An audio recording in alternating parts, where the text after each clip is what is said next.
প্রিয় দর্শক, আসসালামু আলাইকুম। কথা টিভি ৭১ চ্যানেলের পক্ষ থেকে সকলকে জানাচ্ছি শুভেচ্ছা।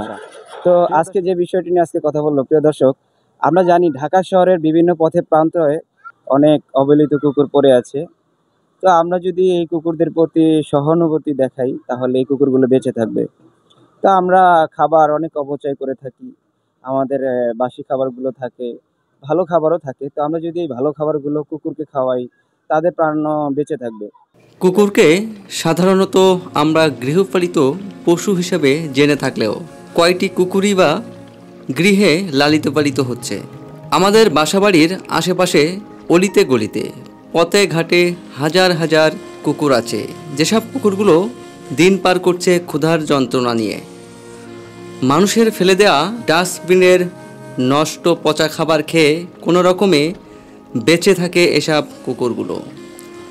আমরা মানুষ জাতি এতটাই নির্বোধ যে আমরা এসব পথের প্রাণীগুলোর কথা মাথায় নেই না, বরং বিনা কারণে অনেক সময় এসব প্রাণীদেরকে অযথা মারধর করে থাকি, যা মোটেও ঠিক নয়। এই কুকুরগুলো কিন্তু আমাদেরই বিপদে এগিয়ে আসে। তারা রাতে চোর ডাকাত আসলে তারা কি করে? তারা আমাদের জন্য সিকিউরিটি হিসাবে কাজ করে। গড়ের পাহাড় ওই জায়গায় কুকুর।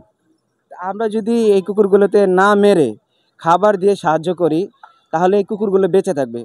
আমরা যেমন খাবার খেয়ে বেঁচে থাকি, ঠিক এসব কুকুর নামক প্রাণীগুলো তারাও বাঁচার তাগিদে হয়তো একটু খাবারের লোভে আপনার আমার সামনে গিয়ে দাঁড়ায়। তখন আমরা কি করি? খাবার তো দেই না, বরং মারধর করে প্রাণীগুলোকে তাড়িয়ে দেই।